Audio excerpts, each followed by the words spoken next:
today, or this morning, the first session is just about some basic knowledge about AFM.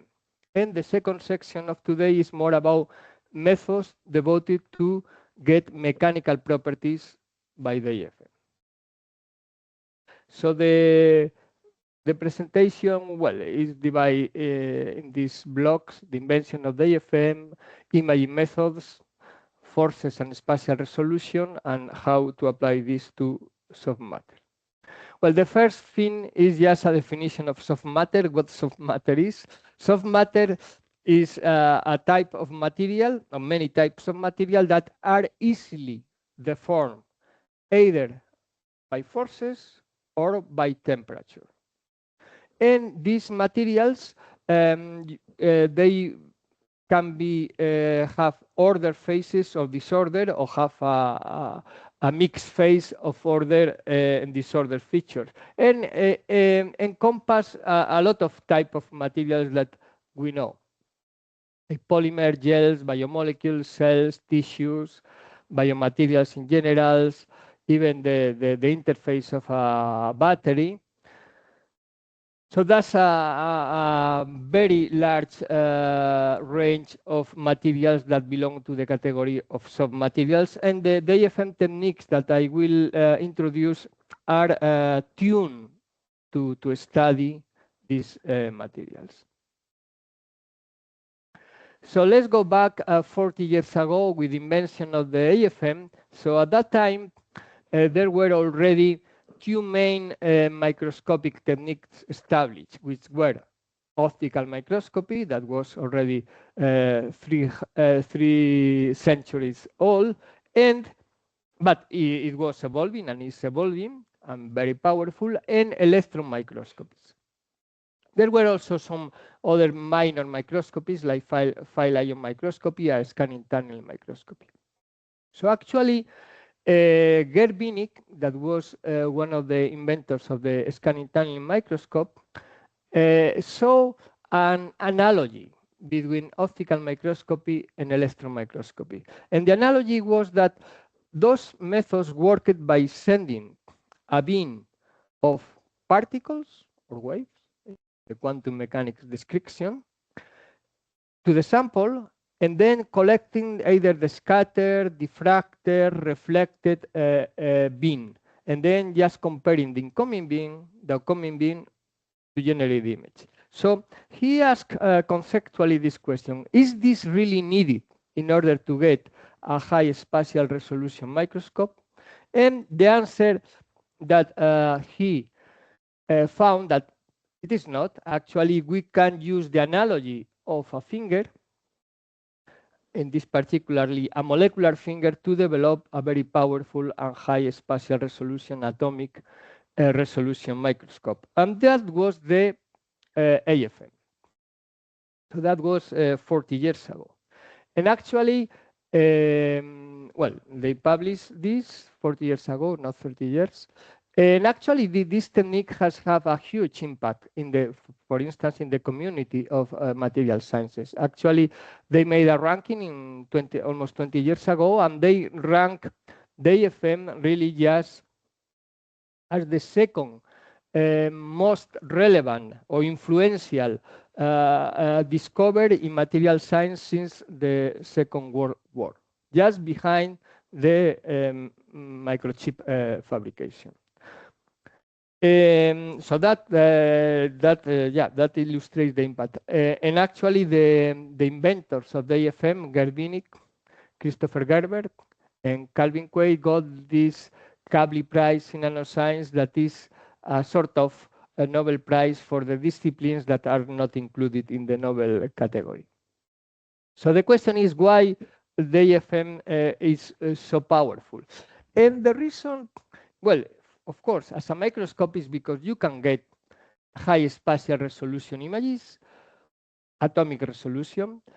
And the other reason is because you can operate this instrument in many environments, from ultra high vacuum, from let's say air, this room environment, or liquid environment. So it can be applied to not only to hard materials, but also to soft matter, in particularly can be used to follow biological processes with nanoscale resolution.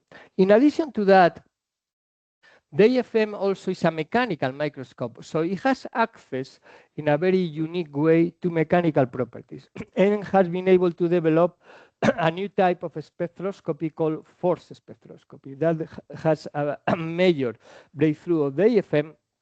Plus, it has motivated the field of nanomechanical sensors or resonators and also some applications of scanning probelithography.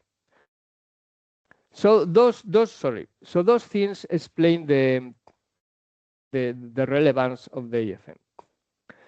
So, but in order for this conceptual approach of Gervini and Christopher Gerber and Calvin Quaid to work, several things have to happen, have to be in place. And the first thing is the development of the integrated tip cantilever system. So the tip in the AFM is what gives us the spatial resolution as a first approximation. And the cantilever body is just the sensor, the transducer, what changes the interaction between the atoms of the tip into something, a property that we can measure macroscopically and process. And let me tell you that at the beginning of in 1986, this system didn't exist. So they managed to do the AFM without the cantilevers, the integration of a cantilever and a tip. That was achieved in the 90s, and that really was the first step to have commercial AFMs.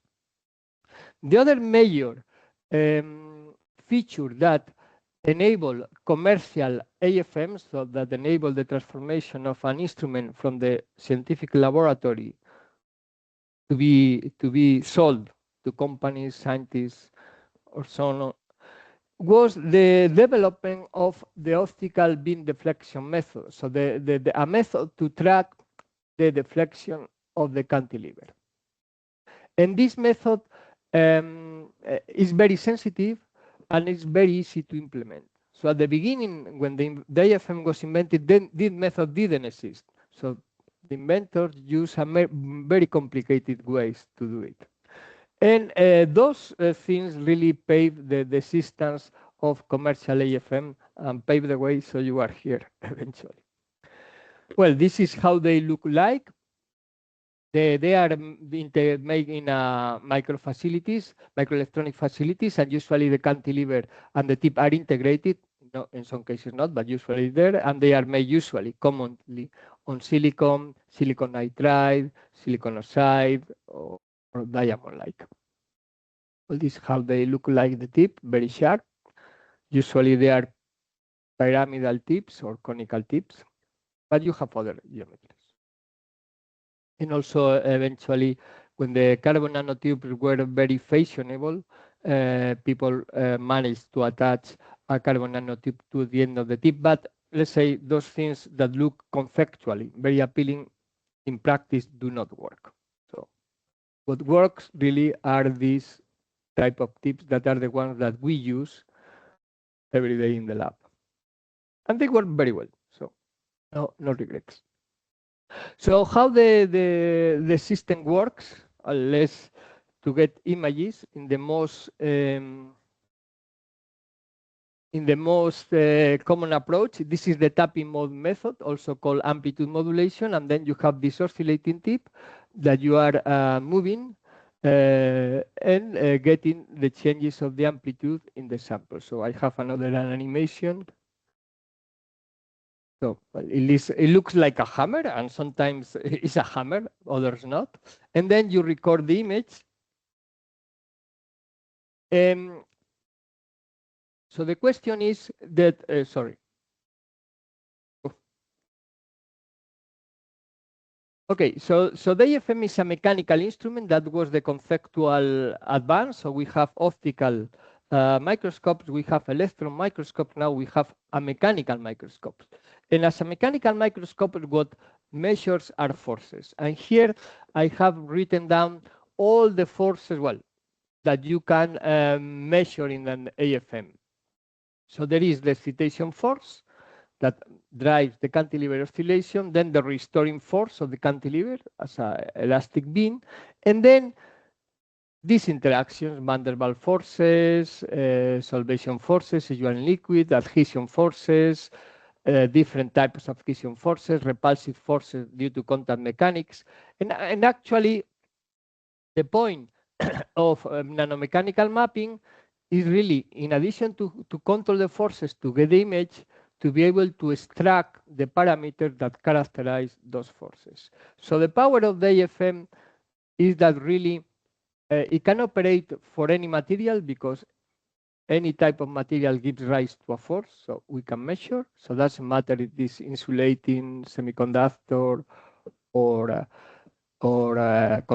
metallic system. The difficulty is that sometimes, because many forces contribute to the action here, sometimes it's very difficult to discriminate which is the force that controls the motion of the cantilever.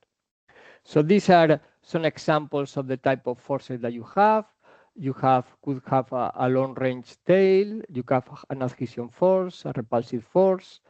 You could have some oscillation that tells something about the interface that you are in. You could have bonding forces, rupture forces. You could have viscoelastic forces. So that gives us complexity and also a lot of applications. So in order to really to be able to understand how the AFM operates and how to extract mechanical properties, we need to get an idea what how the forces look like, what are the models to understand interactions. So there are many models. So the easiest model was the one proposed in the 19th century by Hertz. It's an elastic model where really when the tip is not in contact, the force is zero.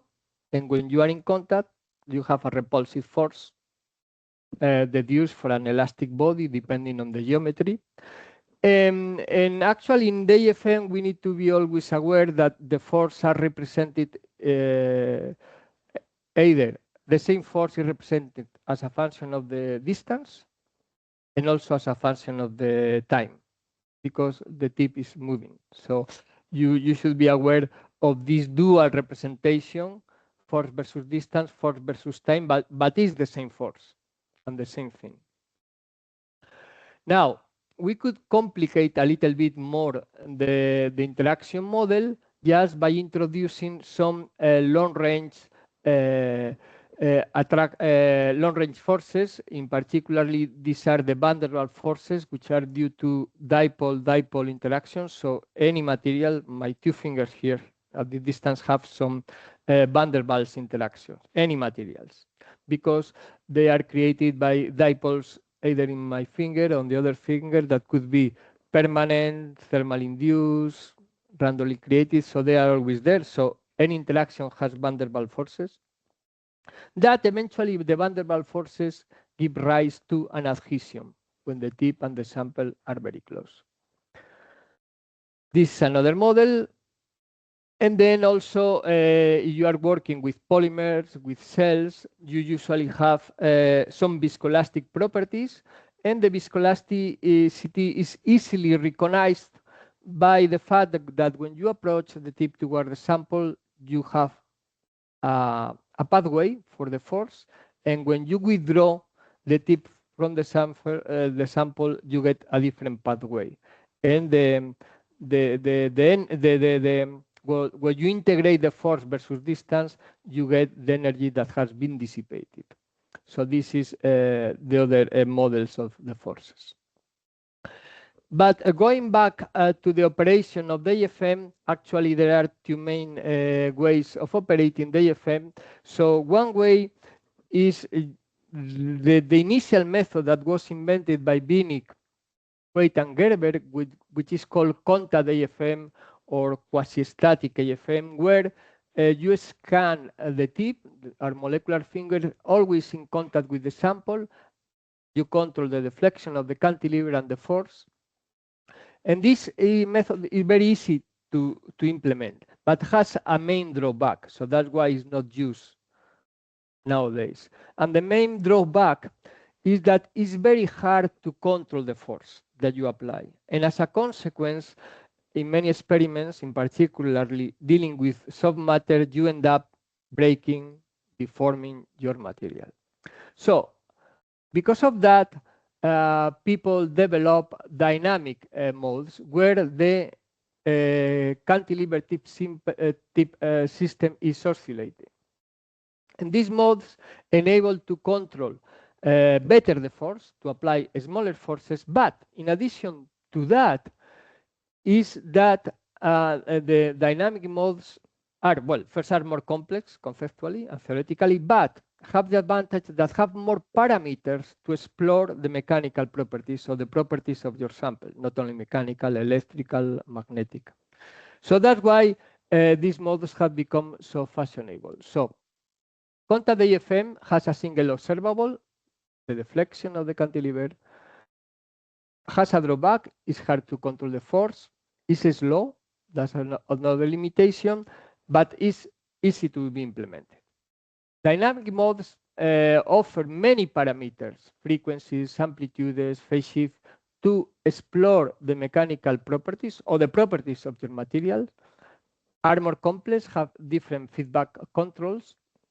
They provide a better control of the force applied to the material, and they are faster, very fast.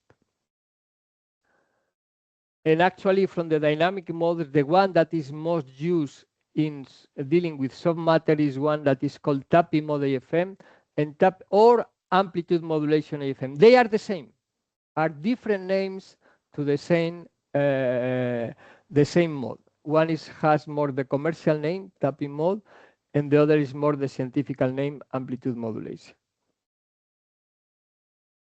Okay, so let's go. So by the way, I have stick the presentation. Well, I have the presentations. I put in the slides on a sticker just to indicate that there will be some slides that are more complex. Okay, just for you to know. So let's, an important thing to understand AFM and how to get properties of your material with AFM, we need to understand which is the equation of motion, because it's the equation of motion that gives us access to the properties of the material. So if we start with the quasi-static AFM or contact AFM, the equation of motion is very simple.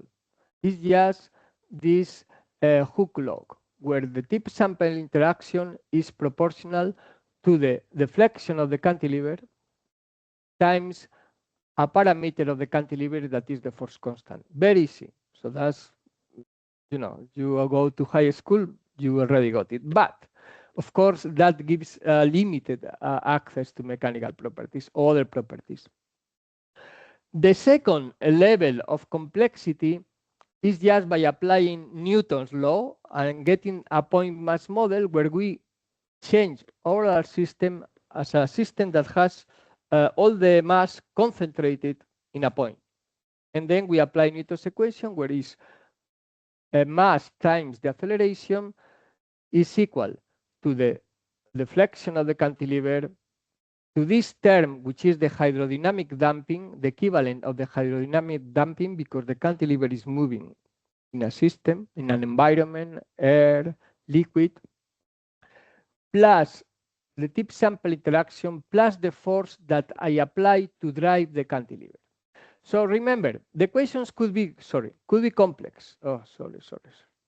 Could be complex. But at the end of the day, what you are interested in all the time in AFM is in this FTS. FTS is what gives you access to the properties of your material, either mechanical, electrical, or magnetic, or optic also. So that's what you are interested. But in order to get this, you need to get all the rest, because all the rest is also participating in the motion of the cantilever in the AFM. But so don't get lost. You want this. but you need to consider the other factors in order to get this. Of course, in the complexity, of course, this is the AFM and the cantilever is a three-dimensional beam. So there are more complex equations, which is, this is the Euler-Bernoulli, which is for a cantilever beam, a rectangular cantilever beam.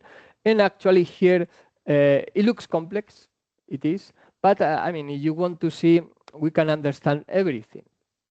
So this is, here in this particular case, this is the external force, which is something like this.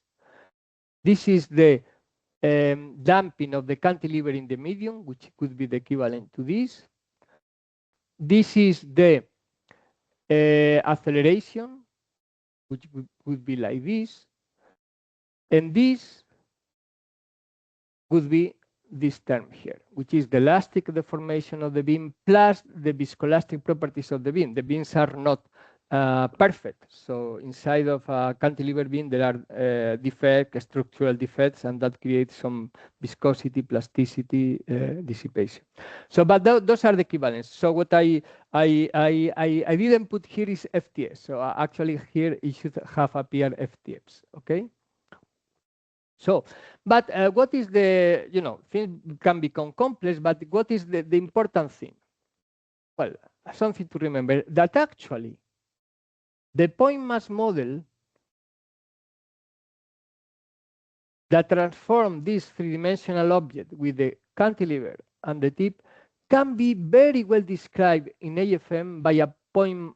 So the cantilever and the tip can be very well described quantitatively, even quantitatively with a point mass model. So we don't need to go to very complex models to get a very good quantitative description of the system. Of course, I don't demonstrate this here, but you have to accept my word that this has been properly demonstrated previously through the years by other scientists. So actually, dynamic modes. Dynamic modes, as I said, are the ones, yesterday somebody showed some images of DNA, protein DNA complexes. Those images were obtained by amplitude modulation AFM or tapping mode AFM. That's the dominant mode to get images in liquid. So that's a dynamic mode. But there are two types of dynamic modes. In your case, amplitude modulation or tapping mode is the dominant mode. But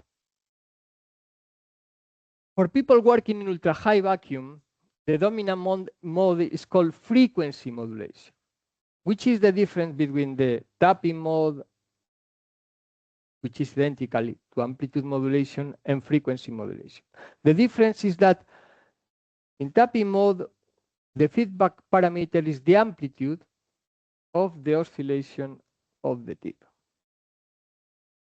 In frequency modulation, the feedback parameter is the resonance frequency of the tip. So there are different types of electronic controls and a different physics associated to it. And actually, why these things happen? They happen because in ultra-high vacuum, you cannot operate an AFM in the amplitude modulation mode. So that's why there is this bifurcation. There is a reason for that, but this belongs to the super advanced level, so I will skip it for now. So if somebody wants to, they ask me. Okay, so amplitude modulation, I insist, tapping mode AFM because it's the commercial name that is the more general name that has permeated. So in amplitude modulation, we excite the cantilever, because if we don't excite the cantilever, the oscillation dies off because there are dissipative effects. So we have to keep always time exciting the cantilever. So the parameters that we have are the amplitude of the response of the tip and the phase shift between the force, the sinusoidal force that I use to excite the cantilever and the cantilever response. They are phase shifted. We need to understand why that happens, but there is some physics. So the parameters that we have are the amplitude and the phase shift. Those are the observables. And with those observables, we aim to get all the material properties of the sample. That's the goal of quantitative AFM. Okay. So, well, there is something more technical here. Yeah, let's say the solution always in AFM is always has a steady state solution, which is sinusoidal, like here, but also has a transient. This transient terms dies away. You should remember that when you operate, you go to the people that were working with proteins or DNA or whatever, and use amplitude modulation, not force volume approaches. You have to be aware that your instrument is ignoring the transient. Okay, always assumes that transients do not exist. That's false. So what is the key? The key is that the duration of the transient is very short with respect to the measurement times. So whenever that condition is fulfilled, everything is right. You should remember this, because sometimes in your experiment that may not be right and gives you to some funny features. And this actually is the reason of the super advanced level why the amplitude modulation doesn't work in ultra high vacuum. Because in ultra high vacuum, the transients last very, very, very long, minutes. So your signal never reaches the steady state. Because in ultra high vacuum, the cantilever cannot dissipate energy, so doesn't die off. Okay? Bueno, this is advanced level also. So what are really the force? Because now what we want, these are technical issues, but what we want is always, we want to know the force and the parameters of the force and how from our observables we access to the properties of the material through the force. So let's get some general features. The general features, usually when I excite the cantilever, it has the response, amplitude versus frequency. So how the forces modify this response? Any hint? Okay. So, well, actually, this is why the AFM works very well for quantitative mapping. That depending on the type of the force, you get a different change on the resonance and frequency. Imagine that you have a long-range attractive force.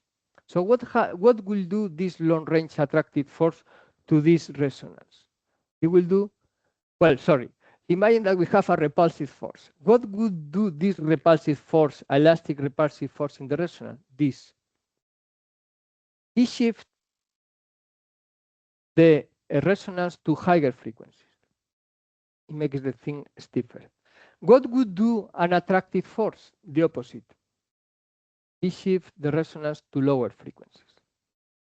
So that's a way to understand either we have attractive or repulsive forces. Now, imagine that your force, your interaction has some dissipation. It's viscoelastic or other dissipative elements. What would do that interaction to the resonance? Something like this. So this, because those things happens, is that why with AFM we can really get mechanical or physical properties. Anyway, mechanical, optical, electrical, magnetic, etc. Well, again, how the system operates is something like we have the tip, we have the sample, and then in amplitude modulation or tapping mode AFM, we move the tip and the sample, keeping the amplitude constant, and we track the topography. But again, here you need to be aware of something that is not fully right. We said we keep the amplitude of the cantilever constant. This cannot be right, obviously. If the system has topographies, changes, how the amplitude can be constant if the distance with the tip and the sample is changing continuously? Impossible. So what is the trick here again? So the trick is the times. So at a very short time, when the distance is changing, the forces and the amplitudes are changing. But then we have these feedback controls that really tells, oh, I see a change in the amplitude because the interaction has changed.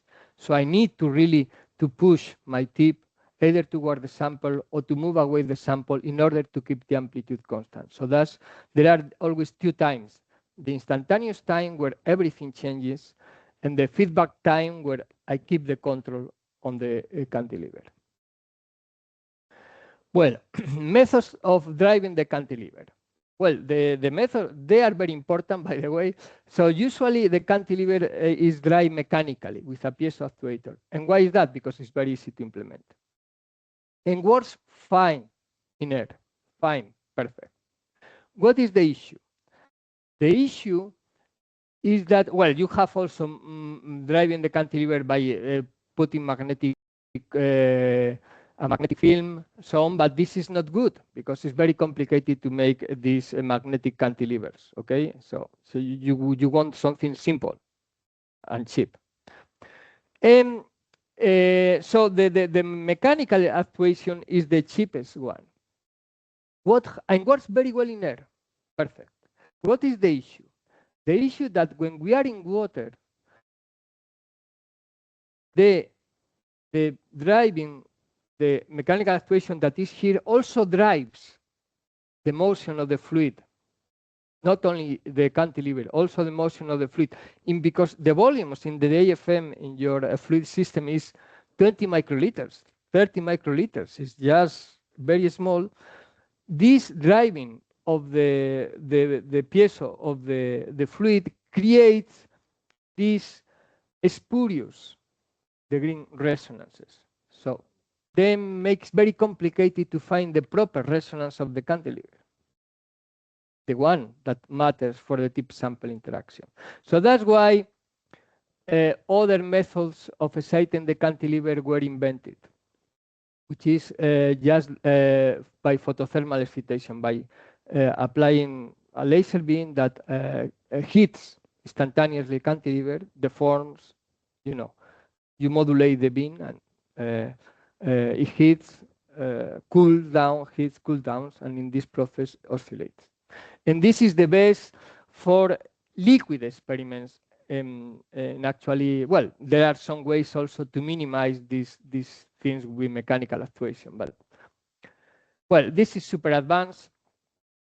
Anyway, usually when we talk about AFM, we only talk about resonance. But any physical structure had many resonances. So in the AFM, we all only focus on the first one, except for some particular applications that we may use other resonances. So these are the spectra, but let's keep it. And of course, this is when the equation, the Euler-Bernoulli equation, or equation of a continuous beam matters, because a point mass model cannot give you this spectra, but a continuous beam model can give you this spectra. But this is, as I said, is super advanced. Let's put it here by your general name. So now, I think it's important to recognize this duality between plotting the force as a function of distance or plotting the force as a function of time. Usually in the books, quantum mechanics model, the force is plotted as a function of distance because it's the one that we understand better.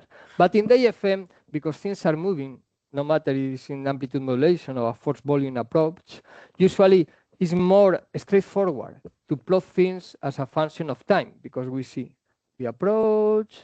So we need to know very well the connection between the same physical thing and these two ways of representing it. So let's try to identify. So I have this oscillating cantilever, and this is the force distance curve. So let's try to identify force distances versus force versus time. So we have the tip oscillation, and this is how interact and oscillate versus time, different periods. Tip oscillation, forces. This is versus time. So let's try to relate this force versus time versus force versus distance.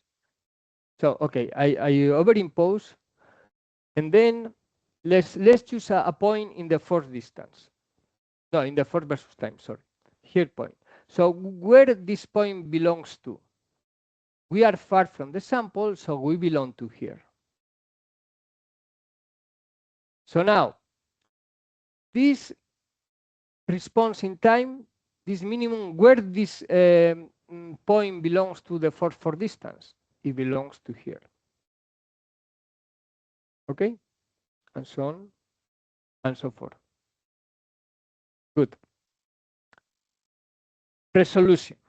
This is important of the AFM. All of you have already an intuitive view of resolution in AFM, and the resolution depends on the size of the molecular finger.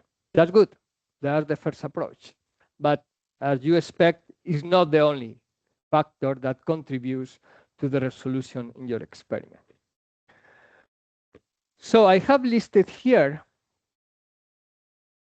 different factors that contribute to the resolution in the AFM. Well, the size of the molecular finger, the size of the tip, which at the end, in these microelectronic facilities, they can make these silicon tips very, very, very sharp, okay? Just 1 nanometer or even less. So that's good. But also, the thermal noise is important in the resolution. Then the properties of the sample, in particular with soft matter, they also are a factor that contributes to the spatial resolution that we can achieve. The force that we apply, the roughness of the sample, and the type of interactions.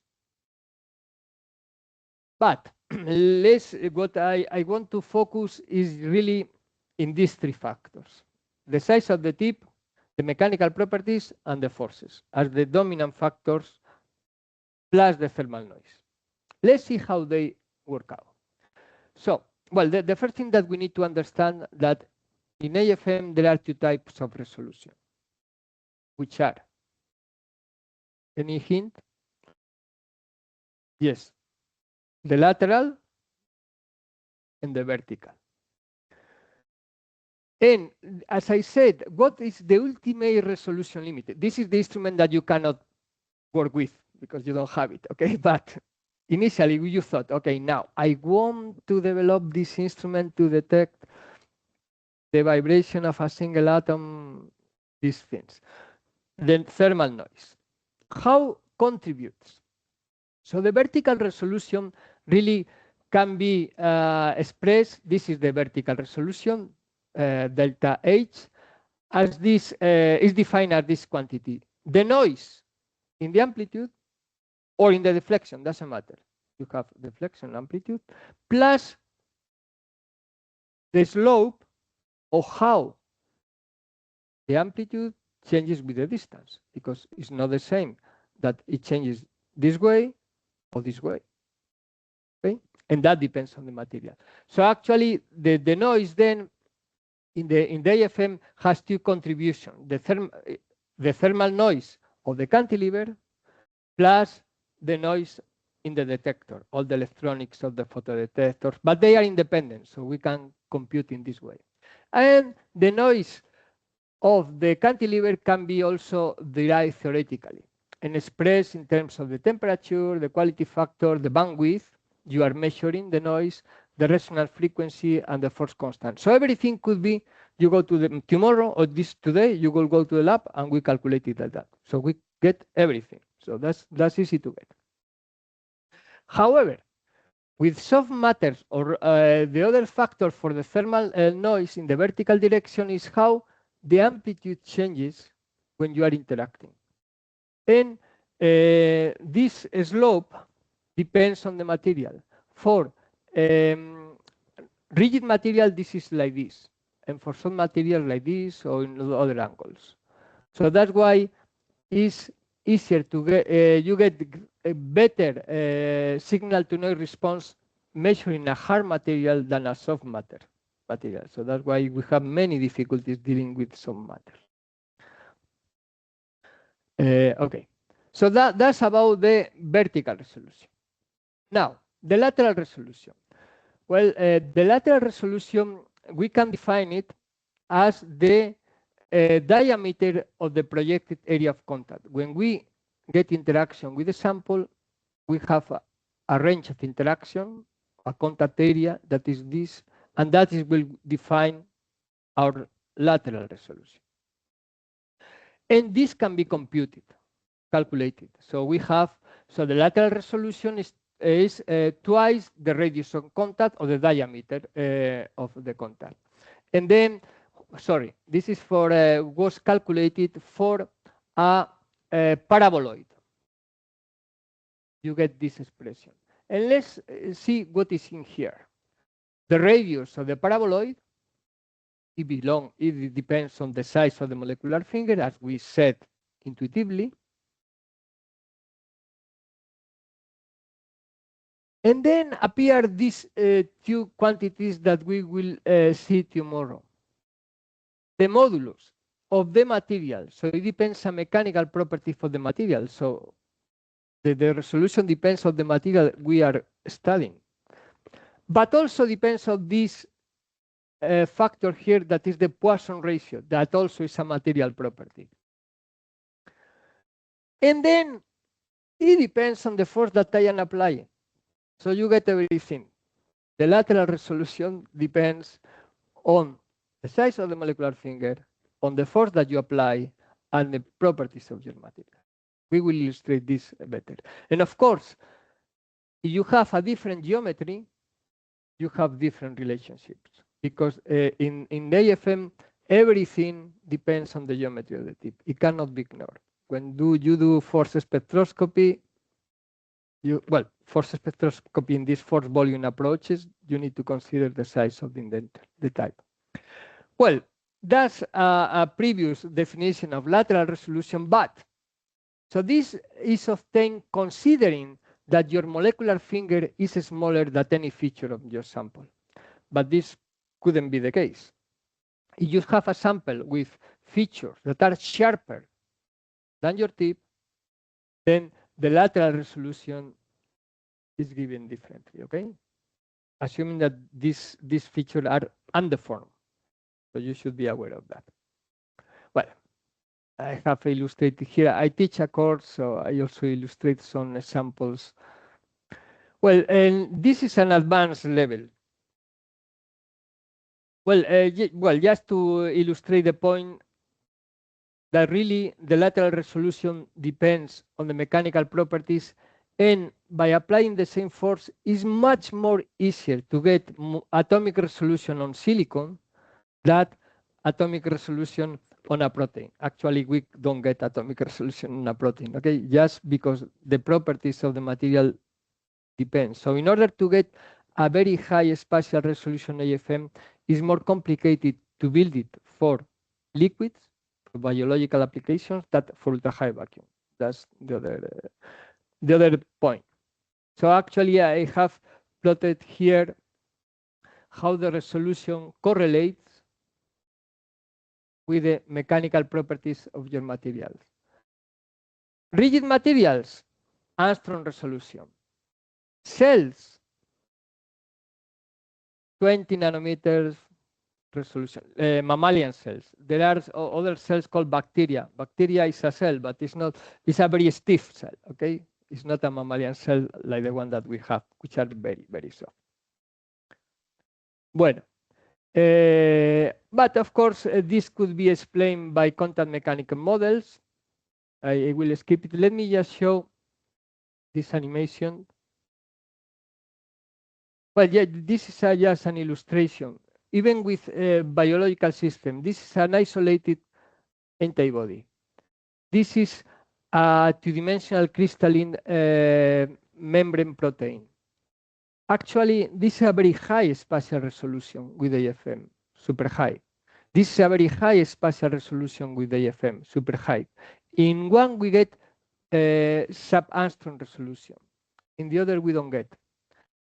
And this is because this 2D crystalline protein membrane is stiffer than this isolated biomolecule. So that's, again, an illustration of the thing.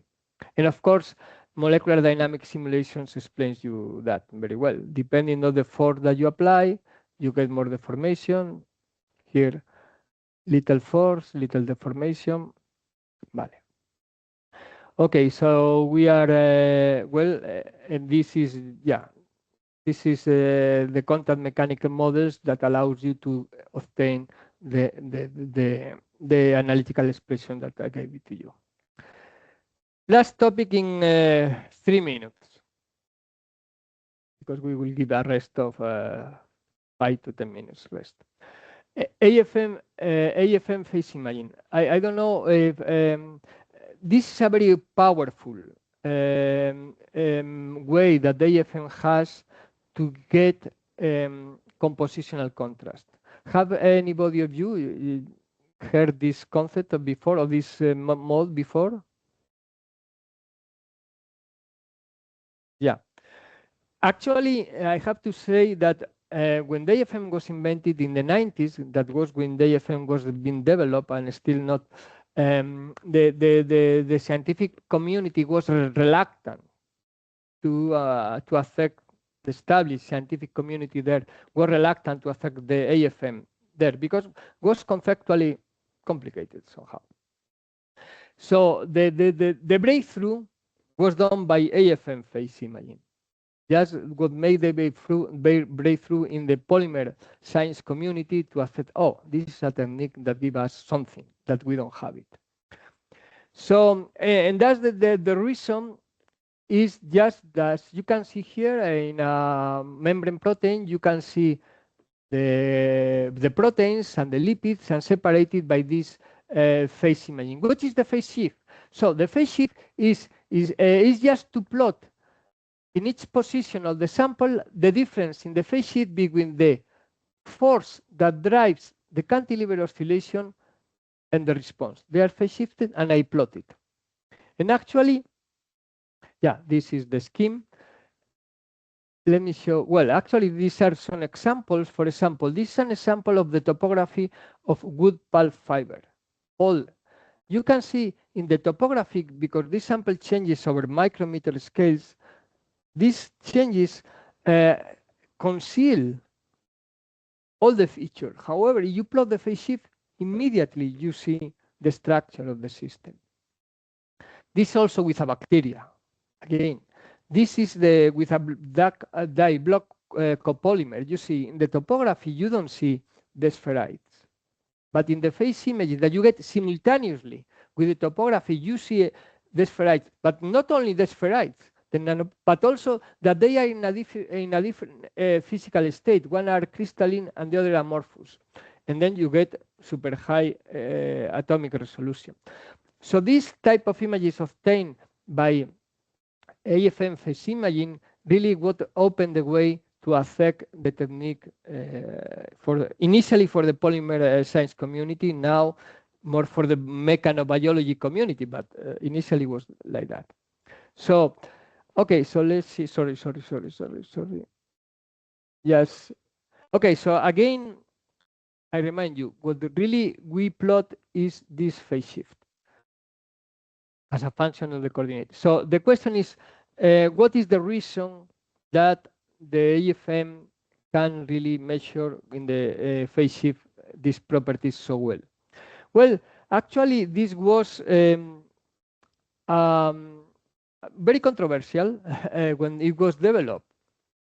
But actually, this was one of the first demonstrations that the appointments model can give you a very good quantitative description of what an AFM is doing. So to understand the physical origin of this contrast, so what we do is just the energy balance. So we apply, okay, we have our oscillating tip, and the tip is oscillating because we apply a force, but the energy, so we introduce an input energy, but because it's in a steady state, that means that the energy that we put in has to be balanced with the energy that is lost. So in order that the tip gets a steady state. So if you apply this,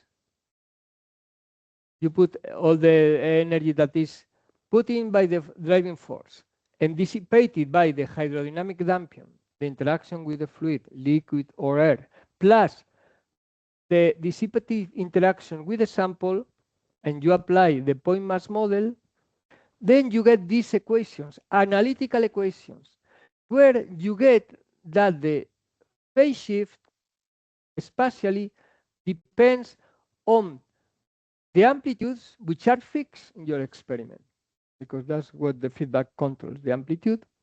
And the only thing that changes is this factor here, A dissipated. So the energy that is dissipated on the sample changes locally with the position, and when you are getting contrast in the phase shift like this one, is because in this region of the PMMA, the dissipation is different than in the regions of the polyestyrene. So this method really, what measured is just the different viscoelastic properties of your sample, and that gives rise you to this contrast. And in principle, at the beginning, the controversy was because the scientists at the beginning thought that the elastic properties were the one that dominated this contrast. And in fact, that's not the case. What really gives you the contrast are the dissipative properties, viscoelastic and so forth. Okay, this is the end. So, yeah, the AFM is a very powerful high spatial resolution to image materials in native environments.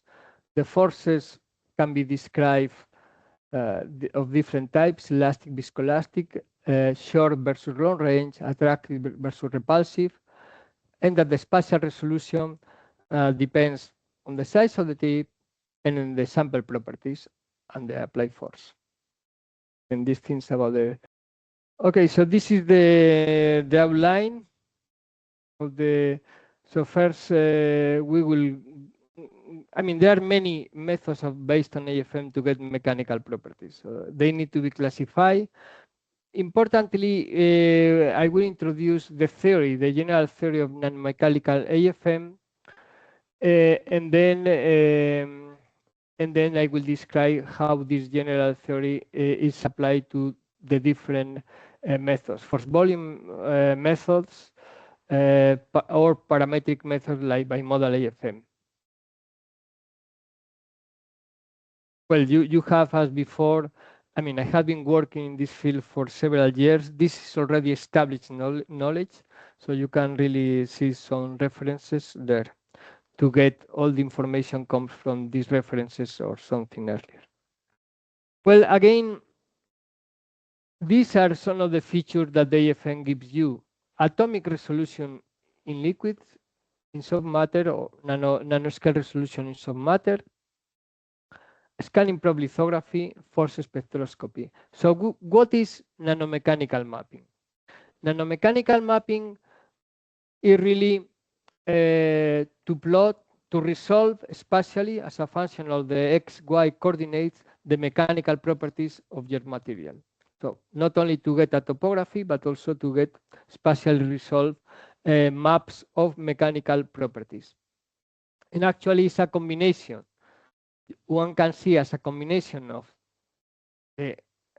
topography imaging with force spectroscopy. Okay, why nanomechanical properties matter? Well, the reason why nanomechanical properties matter are, well, can be described different things. First, in medicine or biomedicine, there is a field, there is a topic called cell mechanobiology that tries to understand or to explain the properties of cell, the physiology, and eventually the disease of a tissue of an organ as a function of the physical state understanding the mechanics. And actually the mechanical properties at the end is the origin of all the biological process that we think about. Before being a chemical reaction has been usually a physical interaction, mechanical. So that's a main motivation, and there are many talks and many principal investigators, many groups in the consortia that working on it scientifically. But also, You can think in food processing, mechanical properties matter, because at the end, when we eat something, in the first stage, some of the food are dissolved in our mouth. And that's rheology at place, viscoelasticity and rheology. So DFMs are used in some factories of the food industry. And again, DFM being a mechanical microscope, nanomechanics matters because it's the heart of the physics of this microscope. And of course, in nanomechanical properties, we want to be fast. We want to get accurate measurements of mechanical properties and high spatial resolution. Well, this is an example of one of the applications that I was involved. Is all already, but illustrates the role of mechanical properties in some of the stages of metastasis, of tumor progression. Actually, there was a presentation by one of you yesterday that picked up some of these concepts. So in this work that was has some years old, actually we demonstrated that one of the reasons why cancer cells propagate from one tissue to another tissue is because there are some proteins, actually caveolin 1, that in a malignant tissue modifies the extracellular environment. And this modification of the extracellular environment produce an alignment of the fibers, and this alignment helps the cells, the cancer cells, to propagate, to move. And actually, the AFM contributed to reveal that, in fact, when you measure the mechanical properties of the extracellular matrix of the malignant, generated by malignant cells and non-malignant cells, were different, were order for the malignant and disorder and for the non-malignant, and also the stiffness of the extracellular matrix was higher in the malignant tissue than in the non-malignant tissue. And this is in contrast when we measure here some people that work with cancer, some of your groups say, okay, I measure the properties of bladder cancer, or pancreas, and they are softer overall, the mechanical properties of the cancer cells with respect to the non-malignant. Yes, but actually one knows when I get a tumor, the first time that we realize that we might have a tumor is because we have a bump that is stiffer. So there is this duality. Actually, what is stiffer is not the cancer cell, but is the environment that this cancer cell has created. And we, many years ago, were able to demonstrate that that was a principle working there, and that facilitates tumor progression. Okay, so there are many nanomechanical methods. They can be described in two main categories. The ones based on the collection of a fourth distance cure in each pixel of the sample. Those are one type of methods, and they belong, the most well-known is force volume approaches. And the other methods are parametric methods. And in these parametric methods, you don't measure a fourth distance cure. You just measure how the interaction modifies a parameter of the cantilever, the amplitude, the phase shift of the frequency.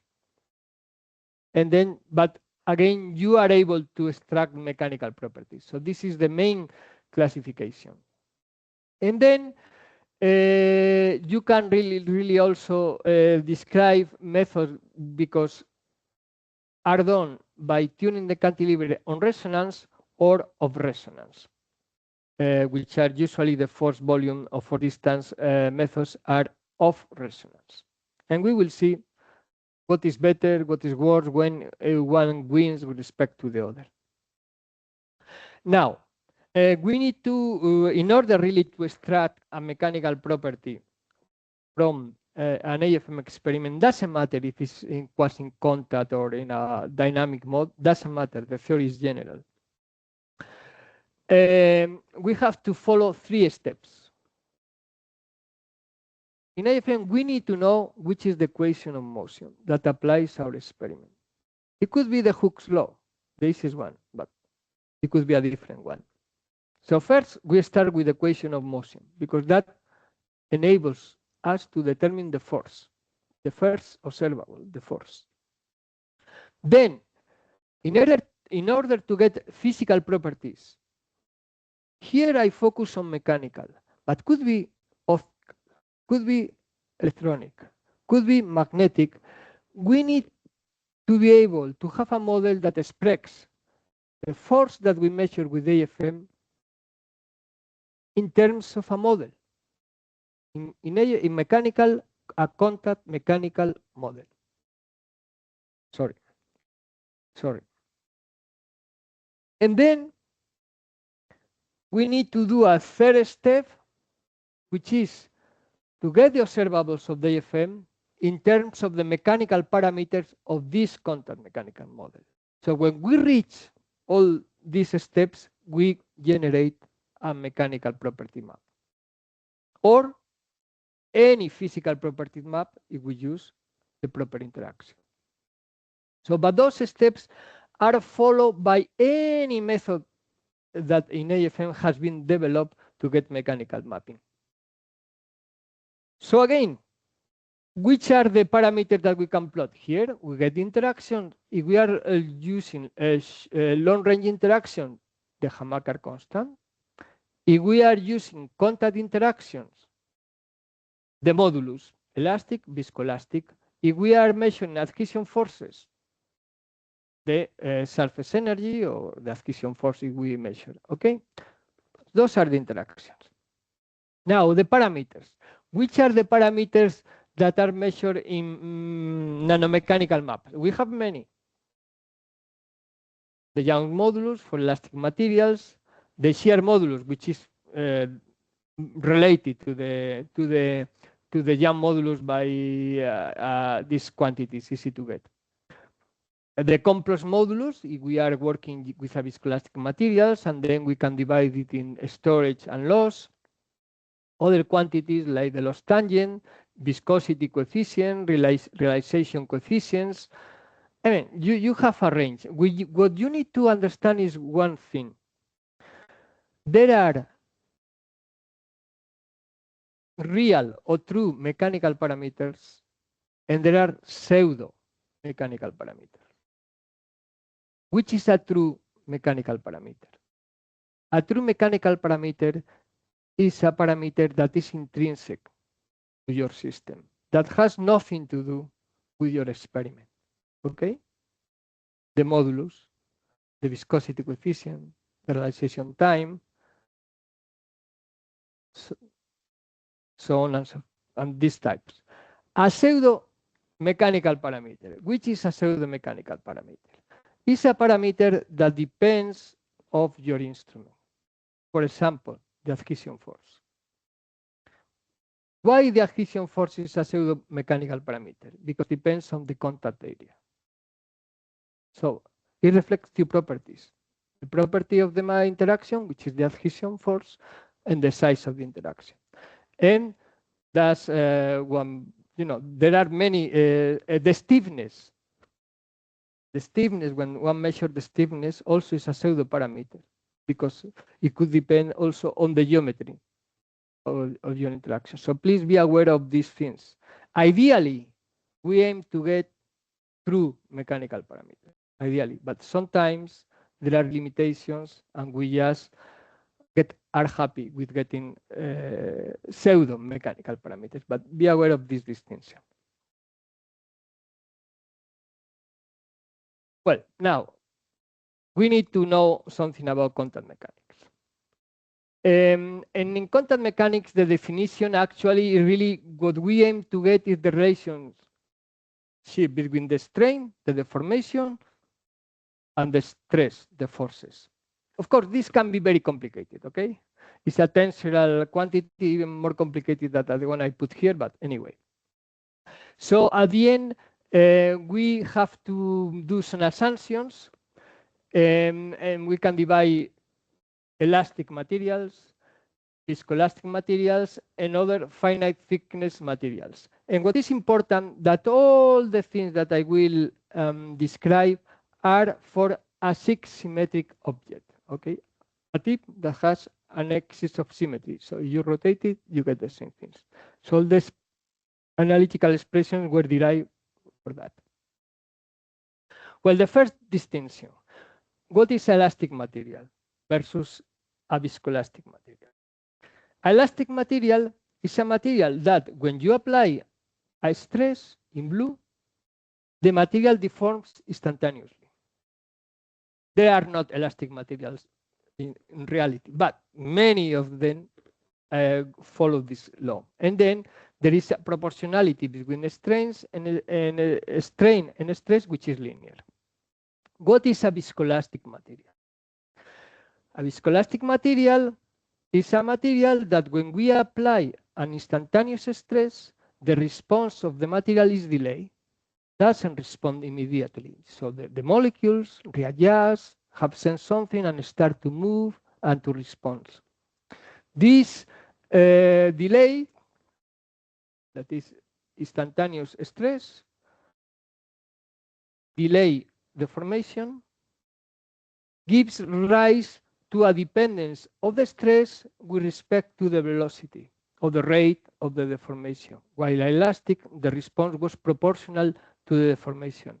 In a viscoelastic material, we have both. A stress that depends on the deformation plus a factor, a component that depends on the rate of the deformation. That's viscoelasticity. Well, let's focus on the elastic models. Well, usually you hear about Hertz model. Well, this is good for Hertz because we're the first that asked himself how two elastic bodies deform. But actually, the theory was developed. The theory that we should pay attention is Snedon. Snedon was able to develop the general theory for the deformation of elastic bodies. And the Hertz model is a particular case of his theory. But while the Hertz model was done for for two spheres, actually, now we can say a half sphere versus a flat sample, actually the equivalence for Snedon is a paraboloid. So the paraboloid model in Snedon is equivalent to the Hertz equation. But let's talk about Snedon and let's forget a bit about Hertz. So anyway, all these methods for the elastic have some assumptions, like the radius of the tip is much smaller than the region that you are deformed, the deformations are very small, follow these things, and particularly adhesion is not included.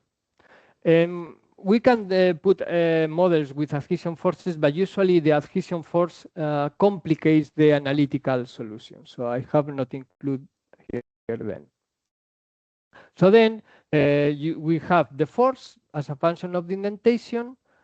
As you can see here, that depends on the radius and on the mechanical parameters, the modulus and the Poisson ratio. Usually, in principle, in AFM, we have to use an effective model, an effective modulus. The effective modulus, which contains the modulus of the tip and the modulus of the sample. But in DFM, we are not interested in the modulus of the tip, are we? Usually not. So it's not good really to work with effective models. But actually, when we work with soft matter, what happens is the tips are made of silicon, 200 gigapascals, and soft matter are materials of cells, 1 kilopascal, polymers, 10 megapascals, or other materials, other polymers, 1 gigapascal. So what we can do in this equation here, delete this term and to express the force in terms of the mechanical properties of your sample, because that's what you are interested in. Okay? So just notice the difference between this and this due to this approximation here. In AFM, the force depends on the type of indenter. So for a sphere is like this, for a cone is like this, and for a cylinder like this. So actually, most of our AFM tips either belong with one of these categories. Paraboloids, cones, or cylinders. And interestingly, interestingly, all the forces can be expressed as a function of this. Oh, no, sorry. This should be alpha, not 3/2. Well, we will see later. Bueno, what is the bottom stiffness effect? The bottom stiffness effect is that usually our objects, DNA, thickness, 2 nanometers. A nanoparticle, thickness, 50 nanometers, 100 nanometers, 10 nanometers. A cell, 10 micrometers. So all the objects we are working with are objects that are deposited on a rigid substrate. Petri dish, silicon, graphite, 3D materials, whatever. So what happened is that, and then appears this thing called bottom stiffness effect. That is Newton's law. When we apply a force on a finite thickness material, the force is transmitted through the material and eventually reaches the substrate and goes back again to the tip. So in any experiment that we measure, the force always carries information on the substrate. But we don't care, in principle, about the Petri dish or the glass substrate. We are not interested. So, but this is intrinsic to the AFM. So this is called the bottom stiffness effect. And then there are the theories that correct the bottom stiffness effect to get the true mechanical property. So this is an experiment that we perform with lipid layers. So with lipid layer, you can get a lipid bilayer, 2 lipid bilayer, 3 lipid bilayer. So we apply the same, we measure the force as a function of the indentation for a lipid bilayer, a 2 lipid bilayer, and we show that the curves were different. So if you fit this curve, either this or this, with the Snedon model, then you get a different parameter, jam modulus. But we were working with the same material, a lipid layer, just stacking. So what has happened? What has happened that for the thinners, we were also measuring the mechanical response of the substrate, and we don't want it. Well, this is another example with nanoparticles. Again, you can measure, this is a theoretical thing, you have the true modulus of the nanoparticle, and with the different properties, this is the true, and this is the apparent modulus. And you see that when you are increasing the size of the nanoparticle with the same material, then this bottom stiffness effect is diminishing because, of course, the stiffness of the substrate is farther apart and influence less. But those are examples, okay, that you get it. So in order, so we need to realize the force always has some information on the substrate, but I don't want that. So we need to develop a theory that corrects that. And there is a theory. And the theory really tells you, well, the force that you measure in the AFM as a function of the distance or the indentation has 2 components. One, that is the one as if this material was semi-infinite, plus a correction factor that depends on the thickness of your material, plus, this is important, this is the counterintuitive effect, plus the area of contact that you have with the tip. So, but this is the general thing to be remembered. The force that I mentioned in AFM has two components. The one for the semi-infinite material plus a correction factor that accounts from the finite size. So see, if our material is semi-infinite, I forget this. If we have a nanoparticle, I have to consider this. So when you fit your experimental force, which is this, with this model, you get the proper mechanical property of your material. And these are some examples, analytical expressions, where you see the correction factors that scales with powers of the thickness. Of course, if the material is very thick, this is negligible, negligible, negligible.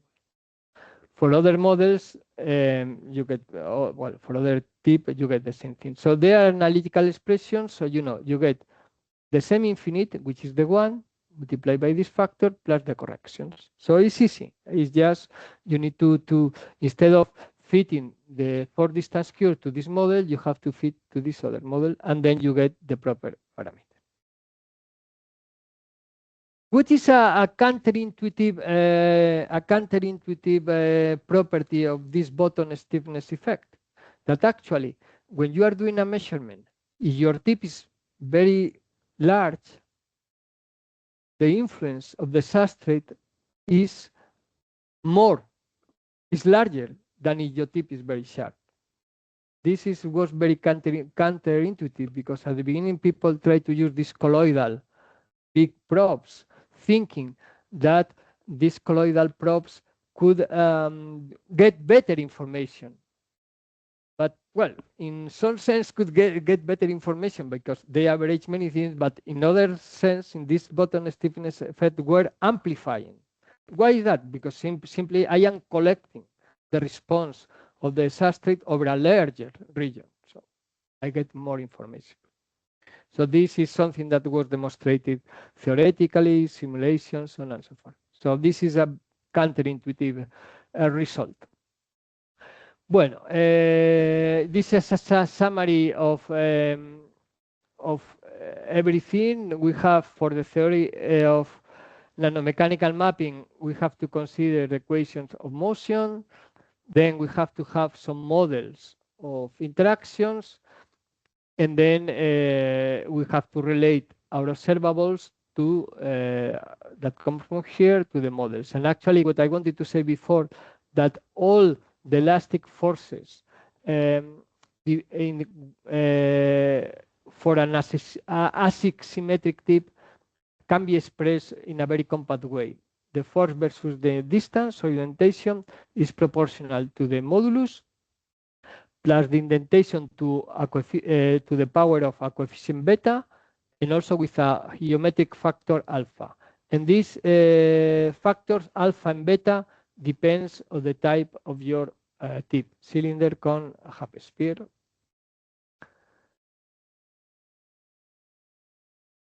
Bueno, this is summary of the previous things. Now, so viscoelastic models. Well, the easiest viscoelastic models are the one based of mechanical analogs. So we have the Kelvin void, which is an elastic spring in parallel with a viscous coefficient. We have a more complex model, which is the standard linear solid, which is this a spring in parallel with a Maxwell element, which is a spring in series with a viscosity material. You have many. These are the mechanical analogs. And then you have more complex models, like the power rheology model, which really, well, it can be deduced in many different ways.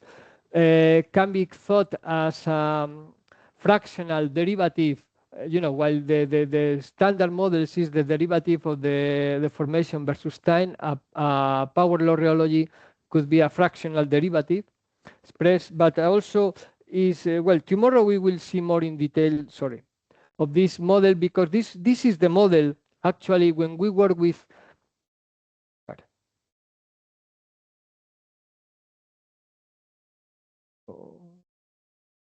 well, I don't know how to say aceptar. Yo creo que... Okay, this is the model that should be used when we describe the properties of mammalian cells. So I will explain better tomorrow. Then the question is how to get an expression of the force applied by the tip in a viscoelastic material. This problem was solved many years ago by Lee and Rado, and they developed a principle called the equivalence elastic viscoelastic principle, that they say, okay, we know how to calculate the force, Sneddon expressions, for elastic material. So for a viscoelastic materials, they say, okay, let's get an analog for the viscoelastic material of the Young modulus. And what is the analog? The analog was the realization function. And then, okay, so this is the analog. And then we just extend it, okay? We have a realization function that expresses this dependence with time of the properties, so the deformation of the material. So to get the force, I get the integrals. And when you do properly, for example, for the Kelvin-Boyd model, you can get analytical expressions that says you, well, this is for the generic, but let's see for a paraboloid, that you get for the Kelvin-Boyd a response that has an elastic component plus a component that depends on the velocity of the indentation and the viscosity coefficient. So that's an example, and then tomorrow we will see the same thing for the power law rheology model that applies for cells. But again, let me emphasize something, that in a viscoelastic materials, the force comes first, so we apply the maximum before the strain. So the strain is always a deformation delay, retarded. Bueno, then we have to develop a general theory for AFM, and the general theory for the AFM we have to include the bottom stiffness effect. So to this, the general theory of the AFM includes the viscoelastic properties and the bottom effect, but can be done, and for some systems can be developed analytically. And the only thing to be remembered is that with a viscoelastic material, always the case.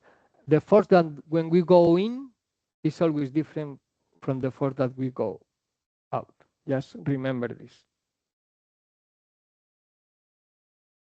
Well, this is an example of that analytical expressions can be obtained for viscoelastic systems, either in the Kelvin-Boyd approximation or in the power law rheology. Complicated, but can be done. Now, the methods. Force volume. Well, what is force volume? Well, the force volume is that you have your sample. In each pixel of the sample, you record a force distance curve. Then you apply a contact mechanical modulus, and then you get the material properties. The modulus, the pseudo mechanical properties like the energy dissipation, the adhesion, the viscoelastic, viscoelastic parameters are proper mechanical properties.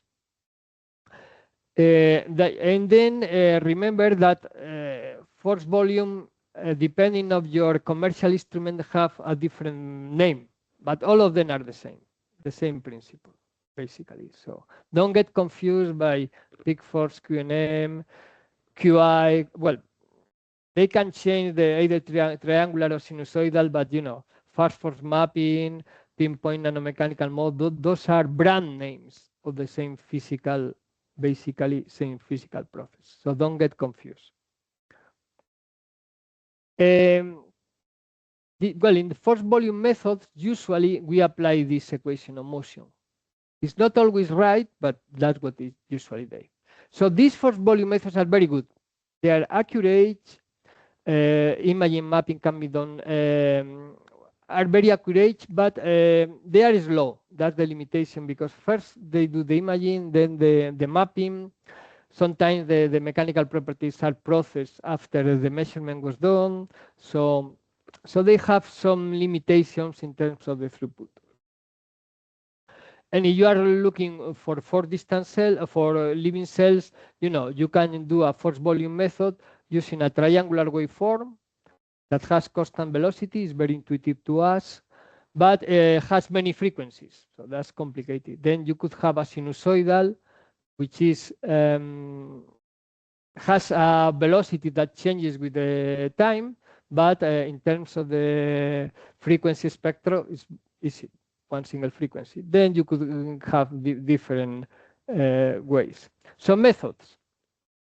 Well, there is this method called nano DMA or nanoscale rheology. DMA is the standard technique in mechanical properties analysis called dynamic mechanical analysis for macroscopic measurements. So nano DMA is try to do the same thing at the nanoscale. So there has been different approaches doing this nanoscale rheology, with sinusoidal waveforms, triangular waveforms, with a complicated waveform that has some approach, some holding, some oscillations. I mean, you have in the literature many things. Torsional harmonics is another method that based on recording 4 distance curves in a given position of pixel of your sample, but instead of getting the force from the deflection, this is a dynamic mode, it gets from the oscillating parameters. And in particularly, they calculate the components in the torsional signal. For that, you need to use a special cantilever where the tip is offset with respect to the axis of the cantilever in order to magnify the generation of the higher harmonics. Conceptually, it was a very smart idea, but in practice, I don't recommend. I mean, it doesn't work very well in practice, so let's skip it. Well, the nano DMA approaches, again, some of you are working with that. Actually, the basic thing is just to measure the phase shift between the indentation and the signal that generates the indentation, this phase shift, and then this phase shift versus the theory can be related to the storage and loss moduli. And actually, there are analytical expressions where you can get the store and the loss moduli as a function of this phase shift and as a function of all other parameters that you can measure with AFM. So it's a quantitative analytical expressions. So that's very good. What is the problem with nano DMA or nanorheology? Well, not a problem. The problem is that usually the measurements are slow, because sometimes you have to put several periods to do the average. Sometimes you want to do another frequency. It takes time. So to get maps is a slow process. A variation of this method is just the loss tangent method, where where you combine the lost moduli. Well, the loss tangent is the ratio between the loss moduli and the storage moduli, and then you can plot maps on that. Well, then parametric methods. This is a bimodal AFM, and this bimodal AFM method, actually you don't compute the force anyway. You just know that the force is modifying the dynamic parameters of the system, the amplitude, the phase shift, the frequency. And then by applying the theory of nanomechanical mapping, you can really know how the interaction force parameters are from these phase shifts and frequency shifts. And then in this particular case, everything happens simultaneously. You don't need to stop anything. So at the same time that you are taking the image, you can compute the mechanical parameters. Well, tomorrow I will give a better description, but this is the idea. So at the same time, you can do topography with molecular resolution, jam modulus, deformation, everything. Other methods that have been used, parametric methods. One is called contact resonance. This only works for stiff materials, not really for, well, soft matter. You consider 1 gigapascal or 10 gigapascal soft matter, that would be, but not for other materials like protein cells. So the idea here is really when you put in contact the tip with the sample and you oscillate and measure the resonance frequency. And then when you move to another region of the sample, you measure the changes of the resonance frequency, because the resonance frequency depends on the properties of the cantilever, but also on the stiffness, on the modulus of the sample. And then you get some resonance frequency changes, and then you can get properties, mechanical properties of stiff materials. But again, conceptually it works, but it's very, let's say, slow, I would say. But people are working on that. So just as a summary, let's say, sometimes when you look into the publications, things get confused, because usually the same physical technique gets a different name depending on your instrument. And that, for the companies, is good because they brand their method. For the understanding of what's going on is difficult, because one that was working with a broker talks about QI, like if QI was something magic, or peak force tapping. But if you have another brand, they call it wave mode. It's confusing. Wave mode. Okay?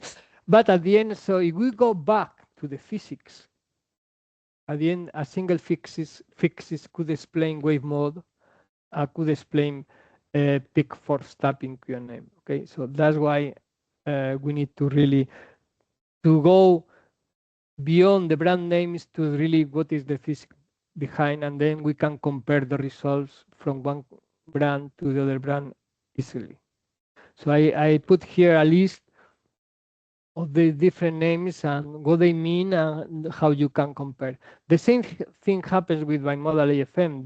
The commercial instrument, one called AMFM, that looks very complicated, and it's a bimodal AFM with this configuration. So it's, be aware of that. You want to understand what's going on. Well, here this is an early comparison of some of the strengths and limitations of molds. For example, force volume approaches are very good and accurate. You can measure a lot of properties with very high spatial resolution. It has some limitation with the high speed. Bimodal EFM has some limitations with the frequency of the material, but you get high speed capabilities. Well, anyway, so you get some strengths and limitations. AFM phase imaging is very good in general, except that is not truly, is a measure a pseudo material property instead of a real material property. So just be aware of those things. And well, there is something here, but I will skip it because time limitations. So, bueno, I think, sorry. So, well, let's say the summary of the presentation of these two presentations is that, let's say, the AFM is an instrument that gives you molecular or nanometer resolution of topography and mechanical properties in native environments, which is what we are usually interested for soft matter. We need to consider the forces that will depend on the material we study, and we have to realize whether the material is elastic or viscoelastic and use the proper interaction model to extract the proper material properties. We talk about the resolution. The resolution is important to realize. The spatial resolution of the AFM is the same in topography that in the nanomechanical mapping. It's not that to get a nanomechanical property, for getting the nanomechanical property, you are going to get a smaller resolution. No, the resolution is determined by the force, is determined by the tip size, and is determined by the sample properties. But once that's fixed, the topography image that you get, and you do it properly, then the nanomechanical map has the same spatial resolution.